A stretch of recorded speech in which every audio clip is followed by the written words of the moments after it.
बिस्मिल्लाहिर्रहमानिर्रहीम। अस्सलाम वालेकुम students, welcome to online series period college Mianwali. बेटा today we are going to start chapter number 2 that's bacteria and viruses. ठीक है, bacteria and viruses आपको लगेगा कि शायद हम रिवीजन लेक्चर जो है वो डिस्कस कर रहे हैं। ठीक है, जो बेसिक कॉन्सेप्ट जो है यहाँ पे आपको बताया जाएगा बैक्टीरिया और वायरसेस के हवाले से। ठीक है, इसमें काफ़ी कुछ डिटेल्स जो हैं वो हमने प्रीवियस चैप्टर जो हमारा चैप्टर 1 चल रहा था उसके अंदर हमने डिस्कस किए हैं। सो आप लोग मोस्ट ऑफ द पार्ट जो होगा इस लेक्चर का उसके साथ आप लोग ऑलरेडी वेल फेमिलियर होंगे। ठीक है, सो हम एक रिवीजन की सेंस में इस लेक्चर को देख लेंगे ताकि हम इसको बेटर अंडरस्टैंड कर लें। बेटा हमारे पास जो लेक्चर की आउटलाइन होगी that is the classification system. ठीक है, वहाँ से आपको बआसानी रिवाइज़ कर सकते हैं आप उस चीज़ को कि क्लासिफिकेशन सिस्टम से क्या मुराद है। बेटा ये 3 तरह की डोमेन्स की बात कर रहे हैं आपसे। ठीक है, और उसके बाद जो है जो हमारे पास किंगडम्स थे उसकी बात कर रहा है। ठीक है, अब जैसे बात यहाँ पर हो रही है बैक्टीरिया और वायरसेस की, तो क्लासिफिकेशन सिस्टम जो है ये रॉबर्ट विटेकर ने डिज़ाइन किया था। ठीक है, और उन्होंने बैक्टीरिया को जो है वो जो हमारे पास प्रोकैरियोट्स की डोमेन है किंगडम मुनेरा के अंदर उसको प्लेस किया था। ठीक है, और वायरसेस तो आपको पता है उनका कोई किंगडम नहीं है ना। ठीक है, वो किसी किंगडम से बिलोंग नहीं करते। तो अब हमने स्ट्रक्चर ऑफ बैक्टीरिया के बारे में देखना है। ठीक है, इसकी सेल वॉल, इसकी सेल मेम्ब्रेन की कंपोजिशन क्या होती है, साइटोप्लाज्म, जेनेटिक मटेरियल, मींस के बैक्टीरियल सेल स्ट्रक्चर सिंपली। ठीक है, अब ये हमारे पास जो स्लाइड है ये बेसिकली रिवीजन पे बेस कर रही है ना, कि अब ये क्लासिफिकेशन सिस्टम की बात कर रहे हैं जिससे मैंने आपसे जिक्र किया कि हमारे पास जो रिसेंट क्लासिफिकेशन सिस्टम चल रहा है that is of Robert Whittaker, इन्होंने दिया था।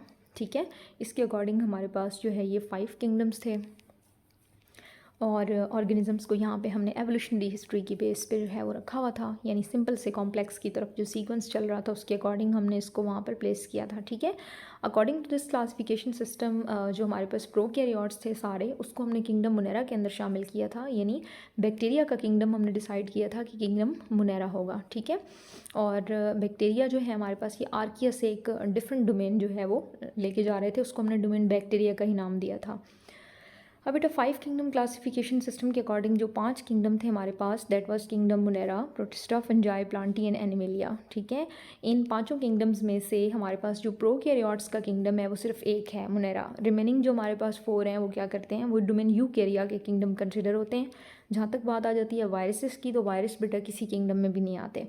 सो स्ट्रक्चर ऑफ बैक्टीरिया की जब हम बात करें तो ये बहुत बड़ा ग्रुप है, डाइवर्स ग्रुप है। ठीक है, और यूनिसेलुलर लाइफ है सारी, प्रोकैरियोटिक ऑर्गेनाइजेशन है।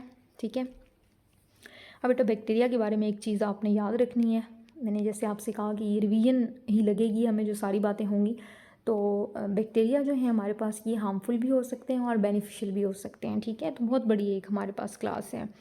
अब वो कहते हैं कि इसमें मेम्ब्रेन बाउंडेड ऑर्गेनेलीज नहीं होती। ठीक है, यही हमारे पास प्रोकैरियोटिक सेल का जो है वो कैरेक्टर होता है। सो सिंपल सेलुलर ऑर्गेनाइजेशन होती है। डायग्राम के अंदर आप देख सकते हैं कि इसमें आपको बाउंड्री नज़र आएगी। ठीक है, सेल वॉल किसी बैक्टीरिया ने रखी हुई है, सेल मेम्ब्रेन है।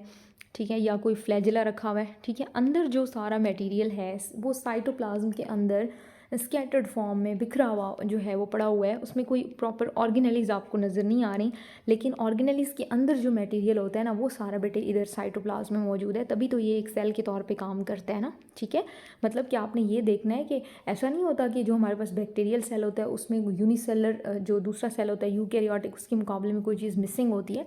कंपोनेंट जो एंजाइम्स वगैरह हैं वो ऑलमोस्ट सारे होते हैं, क्योंकि डिफरेंट सेलुलर फंक्शंस जो यूकैरियोटिक सेल में परफॉर्म होते हैं सेम इसी तरह से वो प्रोकैरियोटिक में परफॉर्म हो रहे हैं ना। ठीक है, तो इसका मतलब है अगर इसमें ऑर्गेनेलीज नहीं है तो फिर ऑर्गेनेलीज जो काम कर रही हैं, ऑर्गेनेलीज वाला काम इस सेल के लिए कौन करता होगा, तो ऑर्गेनेलीज के अंदर जो भी चीज़ मौजूद होती है वो डायरेक्टली यहाँ पर साइटोप्लाज्म के अंदर डिस्पर्स्ड है ना, that is the actual difference. ठीक है, अब वो कहते हैं जो सेल वॉल है हमारे पास इट्स द रिजिड वॉल। ठीक है, आपको पता है कि सेल वॉल रिजिड होती है, हार्ड स्ट्रक्चर होता है। मेजर जो इसका कंपोनेंट होता है हमारे पास एक यूनिक मैक्रोमोलिक्यूल जिसको हम पेप्टाइडोग्लाइकन कहते हैं। म्यूरिन ऑलरेडी आपसे डिस्कशन हो चुकी है। ठीक है, आपके पास एक तरह का पॉलीसेक्राइड है और cross link chain of peptide fragment से बना हुआ है। ठीक है, सेल वॉल के अंदर जो है इसके अलावा लिपिड्स भी हो सकते हैं। ठीक है, अब बेटा सर हेंस क्रिस्टेन एक साइंटिस्ट थे, क्रिस्टेन ग्राम। ठीक है, उन्होंने जो है वो बैक्टीरिया की जो सेल वॉल है उसको 2 हिस्सों में या उसकी दो टाइप्स आप उसकी कह लें कि कंपोजिशन की बेस पे उसने डिसाइड की थी, डिवाइड कर दिया था उनको कि ये जो पेप्टाइडोग्लाइकेन है या लिपिड्स की प्रेजेंस है, इसकी अमाउंट का डिफरेंस होता है बैक्टीरिया में, ठीक है। तो उस बेस पे इसने दो तरह की सेल वॉल्स जो हैं वो डिफ़ाइन की थी। अब बेटा दूसरी साइड पे जब हम बात करते हैं कि जो क्लासिफिकेशन थी क्या एक्चुअल में ना, तो वो gram positive and gram negative bacteria थे, ठीक है। यानी क्लासिफाई किया था तो किस बेस पे किया था, अब वो मैं बेस आपको बताने लगी हूँ, ठीक है। अब इसने पेट्री डिश के अंदर ना बैक्टीरिया को लिया था। पेट्री डिश बेटा शीशे की एक छोटी सी ट्रे टाइप चीज़ होती है ना लैब में, ठीक है। उसके अंदर बैक्टीरिया को कल्चर करवाया जाता है। कल्चर का मतलब है बैक्टीरिया को ग्रो करवाना। अब उसने क्या किया कि बेटा उसने दो तरह की डाइज अप्लाई की थी ना उस पर। डाइज का मतलब होता है कलर, ठीक है। अब हमारे पास कुछ बैक्टीरिया जो है वो ऐसे थे, जब उसने वॉयलेट कलर की डाई डाली ना, पर्पल डाई डाली, ठीक है, तो कुछ बैक्टीरिया मतलब कुछ टाइम के लिए डाई डाल के रखी उसके ऊपर, ठीक है, उसके बाद उसको वॉश आउट कर लिया, ठीक है। अब उसमें से यानी टोटल 100 अगर बैक्टीरिया थे ना उस पेट्री डिश में, तो उसमें से आप ऐसे ले लें कि कुछ बैक्टीरिया यानी 50 जो है या 60 के करीब बैक्टीरिया जो हैं उनको वॉश हुए हैं वो बैक्टीरिया, लेकिन इसके बावजूद उन्होंने जो पर्पल कलर है ना उसको रिटेन रख लिया, ठीक है। मतलब पर्पल कलर उन पे मौजूद रहा, तो उनको इन्होंने नाम दिया कि ये क्या है, ये ग्राम पॉजिटिव बैक्टीरिया हैं, ठीक है। रिमेनिंग जो 40 थे उनके साथ क्या हुआ था, वो बेटा जैसे वॉश किया था ना तो वो प्राइमरी डाई उतर गई थी, यानी पर्पल डाई ख़त्म हो गई थी। तो उसके बाद उन बैक्टीरिया के ऊपर उस साइंटिस्ट ने एक और डाई यूज़ की थी, ठीक है। तो पिंक कलर की डाई यूज़ की थी उसके ऊपर, तो उन्होंने पिंक को रिटेन रख लिया था, ठीक है। तो उसको उसने ग्राम नेगेटिव बैक्टीरिया का नाम दिया। तो इस बेस पे जो है हमारे पास ये दो तरह की क्लासिफिकेशंस जो हैं या ग्रुपिंग्स जो हैं वो की गई। अब वो कहता है कि एक ने पर्पल कलर या पर्पल कलर का जो केमिकल था और एक ने जो पिंक कलर का केमिकल था उसको रिटेन रखा, तो एक्चुअल डिफरेंस क्या है। तो एक्चुअल वो कहता है उसमें जो मैक्रोमोलिक्यूल्स हैं ना, मतलब कंपोजिशन का डिफरेंस है, ठीक है। अब वो कहते हैं जो कंपोजिशन हमारे पास सेल वॉल की होती है is quite different in gram positive and gram negative bacteria, ठीक है। जो हमारे पास ग्राम पॉजिटिव होती है ना बेटा, उसके अंदर पेप्टाइडोग्लाइकेन की लेयर थोड़ी सी थिक होती है। मतलब पेप्टाइडोग्लाइकेन जो है आपके पास वो अमाउंट में ज़रा ज़्यादा होता है एज़ कम्पेयर टू लिपिड्स, ठीक है। लेकिन जब हम ग्राम नेगेटिव बैक्टीरिया की बात करते हैं ना, तो उसमें पेप्टाइडोग्लाइकेन की जो लेयर है ना वो इतनी थिक नहीं होती, मतलब थिन होती है। अब मौजूद तो दोनों में है, लेकिन किस चीज़ का फ़र्क है बेटे, थिकनेस का फ़र्क है, ठीक है। So cell wall of Gram positive bacteria has an outer membrane, ठीक है। उसके ऊपर एक और मेम्ब्रेन होती है जिसको हम लिपोपॉलीसेकेराइड्स या लिपोप्रोटीन्स की लेयर कह सकते हैं। आपको पता है ये दोनों भी कॉन्जुगेटेड मॉलिक्यूल्स की एग्जांपल हैं। लिपोपॉलीसेकेराइड्स क्या होंगे, लिपिड्स और कार्बोहाइड्रेट्स का जो कॉम्बिनेशन होगा। सेम इस तरह से लिपोप्रोटीन्स जो है हमारे पास लिपिड्स और प्रोटीन्स का कॉम्बिनेशन होगा। So the outer membrane makes the gram negative bacteria resistant to many antibiotics, ठीक है। अब एंटीबायोटिक रेजिस्टेंट है ना कुछ बैक्टीरिया, हम कहते हैं कि अक्सर हम एंटीबायोटिक्स यूज़ कर रहे होते हैं ना जब मुख्तलिफ डिजीज़ के लिए, तो उसमें हम देखते हैं कि डॉक्टर्स जो हैं वो 3 से 4 एंटीबायोटिक्स जो है वो लिख रहे होते हैं, ठीक है। कि कोई भी अंदर जो है वो हमारे सिस्टम के अंदर जो बैक्टीरिया हैं उसको हिट कर जाएगी। तो उसकी रीज़न यही होती है कि बैक्टीरिया जो है ना एंटीबायोटिक रेजिस्टेंट होते जा रहे हैं, तो दैट्स वाई वो फिर उनको 3 से 4 लिखनी पड़ती हैं। मुख्तलिफ तरह के केमिकल्स होते हैं कि अगर एक असर नहीं करेगी, एक के लिए रेजिस्टेंट होंगे, तो क्या पता दूसरी जो है वो उसको उसका असर हो जाएगा, ठीक है। अब वो कहता है कि ये जो मेम्ब्रेन होती है ना इसके ऊपर कुछ प्रोटीन्स होती हैं ख़ास किस्म की जिनको हम पोरेंस कहते हैं, ठीक है, जो कि पोर का काम करती हैं। यानी स्पेसिफिक मॉलिक्यूल की जो एंट्री है बैक्टीरिया के अंदर वो हो सकती है।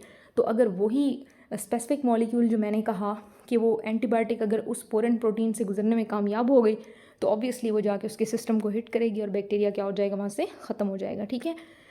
उसके बाद जो है बेटा cell wall of gram negative bacteria का एक और जो हमारे पास डिफरेंस है, पेरीप्लाज्मिक स्पेस जो है, यानी दो तरह की जो लेयर्स होती हैं ना, उन लेयर्स के बीच में जो स्पेस होती है ना, ठीक है, वो ज़्यादा होती है as compare to gram positive bacteria. यानी लेयर्स का जो बीच का डिफरेंस होता है ना, गैप होता है, वो पॉजिटिव में ज़्यादा होता है, नेगेटिव में कम होता है, ठीक है। अब वो कहते हैं कुछ बैक्टीरिया आपको पता है कि ये सेल वॉल के ऊपर एडिशनल कवरिंग भी बनाते हैं, ठीक है। तो सेल वॉल के ऊपर जो एडिशनल कवरिंग बनाते हैं ना उसको हम कैप्सूल कहते हैं, ठीक है। एक जेली लाइक लेयर होता है और ये क्या करता है, ये स्टिकी अपीयरेंस देता है, ठीक है। तो बैक्टीरिया जो हैं आपको पता है कि ये इंडिविजुअल रहना पसंद नहीं करते ना, ये कॉलोनीज़ की फॉर्म में रहते हैं, ठीक है। मतलब बॉडी तो इंडिपेंडेंट होती है लेकिन वैसे इकट्ठे रहना पसंद करते हैं। तो अगर सरफेस स्टिकी होगी ना तो इजीली किसी ना किसी सबस्ट्रेटम के साथ या अपनी कॉलोनी जो है वो एक कम्पैक्ट फॉर्म में लाने में इनको ये हेल्प आउट करती है चीज़, ठीक है।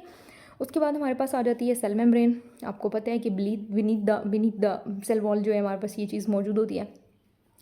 कुछ ऐसे भी बैक्टीरिया हैं हमारे पास जो कि विदाउट सेल वॉल हैं। अब जिनमें सेल वॉल नहीं है ऑब्वियसली उनमें तो फिर ये आउटर मोस्ट बाउंड्री बनेगी ना, सेल मेम्ब्रेन, ठीक है। तो कहता है वो कौन से बैक्टीरिया हैं, आप उनके नाम बताएं हमें ज़रा, ठीक है।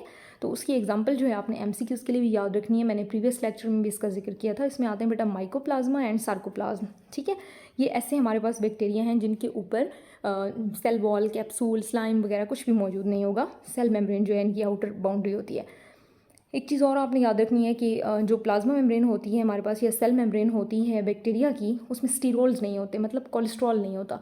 आपको पता है ना, जो यूकैरियोटिक की जो हमारे पास सेल मेम्ब्रेन थी, जो हम पढ़ रहे थे सेल वाले चैप्टर के अंदर, जो हमारा फिजिकल क्लासेस में चल रहा था, तो सेल मेम्ब्रेन की कंपोजिशन में हमने कोलेस्ट्रॉल के बारे में पढ़ा था। तो ठीक है, तो कोलेस्ट्रॉल जो है वो एडिशनल स्ट्रेंथ प्रोवाइड करते हैं ना, फ्लूइडिटी देते हैं प्लाज्मा मेम्ब्रेन को। तो बैक्टीरिया में वो नहीं होता, इसलिए तो बैक्टीरिया की जो सेल मेम्ब्रेन होती है ना, ये इतनी ज़्यादा इसकी स्ट्रेंथ नहीं होती जैसे यूकैरियोटिक की होती है, ठीक है। कुछ पॉइंट्स पे वो कहता है कि इनकी जो अंदर की तरफ को ना वेजिकल्स इन्वेजिनेट होती हैं, अंदर की तरफ को जाती हैं, ठीक है। यानी प्लाज्मा मेम्ब्रेन है ना आपके पास, वही plasma membrane will invaginate inward, अंदर की तरफ जाएगी और एक वेजिकल लाइक स्ट्रक्चर बनाएगी, टिब्यूल लाइक स्ट्रक्चर बनाएगी, जिसको हम लेमेला लाइक स्ट्रक्चर कहेंगे, ठीक है। अब वो कहते हैं कि ये स्ट्रक्चर आपके पास मीजोसोम्स कहलाते हैं ना, और इनका फंक्शन क्या होता है, इसमें ऐसे एंजाइम्स होते हैं जो कि डीएनए की रेप्लिकेशन में काम करते हैं, बैक्टीरियल सेल की रेप्लिकेशन में, सेल डिवीजन में काम करते हैं, या मे सर्व एज रिस्पायरेटरी सेंटर्स, मतलब इनके अंदर बैक्टीरिया की जो रिस्पायरेशन के लिए रिक्वायर्ड एंजाइम्स होते हैं वो मौजूद होंगे, ठीक है। किसके अंदर बेटा, मीजोसोम्स के अंदर। और ये भी मैं आपको बताती चलूँ कि कुछ और जो बैक्टीरिया है ना उनका कैरेक्टर है, सारे बैक्टीरिया में आपको मीजोसोम्स भी नज़र नहीं आएंगे। तो एमसीक्यूज़ के लिए भी आपने बड़ी इंपॉर्टेंट बात याद रखनी है कि मीजोसोम्स जो है ना, इनको बैक्टीरियल सेल का माइटोकॉन्ड्रिया भी कहा जाता है। क्यों कहा जाता है, ऑब्वियसली बेटा उसके अंदर रिस्पायरेटरी एंजाइम्स होते हैं। माइटोकॉन्ड्रिया में क्या होता है, उसमें भी तो रिस्पायरेशन के लिए एंजाइम्स होते हैं ना, जहाँ से एटीपी बनता है। अब बेटा नेक्स्ट हमारे पास बात आ जाती है साइटोप्लाज्म एंड जेनेटिक मटेरियल की। सिंपल सी चीज़ है, साइटोप्लाज्म के अंदर जब कोई मेम्ब्रेन बाउंडेड ऑर्गेनेल्स ही नहीं है तो आपको नॉन मेम्ब्रेनस स्ट्रक्चर्स तो नज़र आ रहे हैं, जिसमें राइबोसोम्स हो सकते हैं, ठीक है। मीजोसोम एक ऑर्गेनेली लाइक स्ट्रक्चर ही हुआ जो कि मौजूद है।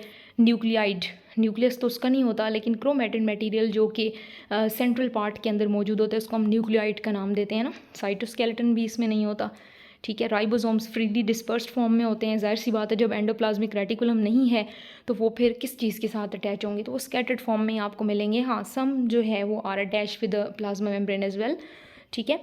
अब बैक्टीरियल सेल की अगर हम राइबोसोम्स की बात करें, अब यूकैरियोटिक राइबोसोम्स के हवाले से थोड़ा सा इसका डिफरेंस होता है, ठीक है। अनफॉर्चुनेटली हम राइबोसोम्स के टॉपिक तक नहीं पहुंच पाए थे यूकैरियोटिक सेल के अंदर, तो आप लोगों को थोड़ा सा डिफरेंस मज़ीद क्लियर हो जाता, ठीक है। लेकिन अभी के लिए आपने इसका कॉन्सेप्ट याद रखना है कि हमारे पास जो बैक्टीरियल सेल के राइबोसोम्स होते हैं ना, ये 70S राइबोसोम होता है, ठीक है। एस का मतलब होता है स्वेडबर्ग, साइंटिस्ट नेम से इसको ओन किया गया ना। अदरवाइज़ आपको पता है कि कैपिटल एस सिस्टम इंटरनेशनल में किसी यूनिट को तो नहीं कहते, ठीक है। अब ये लार्जर सब यूनिट इसमें, यानी ये जो 70S होता है ना, ये 2 सब यूनिट से मिलके बनता है, 50S से और 30S से। अब ये बात आपने यहाँ पर थोड़ी सी गौर करनी है कि अगर हम 50S और 30S को कंबाइन करें, प्लस करें, या जिस हिसाब से भी जाएँ, वो तो 80S बनता है ना, 70 तो नहीं बनना चाहिए। तो अब वो कहते हैं असल में जो 10% पार्ट है ना वो ओवरलैपिंग में आ जाता है, ठीक है। यानी 50% हिस्सा 50S जो है और 30S जब ये कंबाइन करते हैं ना, तो 10% पार्ट जो है वो ओवरलैपिंग में आ जाता है, ठीक है। तो वो फिर चीज़ क्या हो जाती है, कम हो जाता है, सब यूनिट जो है 70S हो जाता है, ठीक है। और ये कहाँ पर मौजूद होते हैं आपके पास, ये स्कैटर्ड फॉर्म में साइटोप्लाज्म के अंदर, ठीक है। सेंटर ऑफ द साइटोप्लाज्म में जब हम बात करें तो एक डेंस एरिया मौजूद होता है, दैट इज़ न्यूक्लियाइड, ठीक है, that contains obviously DNA. Bacterial जो सेल होता है आपके पास, ये single circular double stranded DNA रखता है, ठीक है, does not attach to the histones. Obviously histone protein नहीं होती इसके अंदर, वो यूकैरियोट्स का कैरेक्टर है। It is sometimes called the chromosomes of bacterium, ठीक है। यानी इसका जो डीएनए है उसको हम बैक्टीरिया का कह सकते हैं कि क्रोमोसोम्स होते हैं। उसके बाद है बेटा प्लाज्मिड्स, ठीक है। प्लाज्मिड्स क्या होते हैं, इसके बारे में मैंने आपको पहले बताया। बहुत इंपॉर्टेंट शॉर्ट क्वेश्चन यहाँ से रेज होगा, ठीक है। What do you know about plasmids, तो आपने कहना है कि बैक्टीरियल सेल का कैरेक्टर होता है अदर देन न्यूक्लियाइड, यानी जो वहाँ पर क्रोमोसोम्स मौजूद थे या डीएनए मौजूद था, उसके अलावा ये एक सर्कुलर रिंग होता है जिसको हम प्लाज्मिड बोलते हैं, ठीक है। ये सेल्फ रेप्लिकेटिंग होता है, मतलब खुद ब खुद ये डबल होता है, इसको डीएनए की इन्फॉर्मेशन की ज़रूरत नहीं होती। इसके अंदर कुछ रेजिस्टेंट जीन्स होती हैं, ठीक है। और वो जीन्स जब खुद को एक्सप्रेस करते हैं तो बैक्टीरिया कुछ ऐसी प्रोडक्ट्स बनाते हैं जिसकी वजह से वो एंटीबायोटिक रेजिस्टेंट हो जाते हैं, या ऐसी चीज़ उन जीन्स से बनाते हैं जिससे एंटीबायोटिक्स का इफेक्ट जो है वो ज़ाइल हो जाता है, ख़त्म हो जाता है, ठीक है। सो प्लाज्मिड्स जो है हमारे पास, इनको हम बायोटेक्नोलॉजी में एज ए वेक्टर भी यूज़ करते हैं ना, ठीक है। यानी हम अपनी, अब इस प्लाज्मिड के अंदर बैक्टीरिया ने क्या किया हुआ है, जीन डाली हुई है ना, ठीक है, अपनी जो उसकी डिज़ायर्ड जीन्स है वो डाली हुई हैं। तो अब वो कहते हैं हम ये बैक्टीरिया का जो प्लाज्मिड है इसको हम बैक्टीरियल सेल से निकाल सकते हैं, निकाल के और जो टोटल नंबर ऑफ़ जीन्स वहाँ पर लगी हुई हैं उनमें से कोई एक जीन निकाल देंगे और अपनी जीन ऑफ इंटरेस्ट डाल देंगे, ठीक है। और अब उसको दोबारा बैक्टीरिया में डालेंगे। अब बैक्टीरिया में हमारी जीन लगी हुई है ना, फॉर सपोज इंसुलिन जीन लगी हुई है, तो वो जब खुद को एक्सप्रेस करेगी तो बैक्टीरिया के अंदर क्या बनेगा बेटे, इंसुलिन बनेगी ना, ठीक है।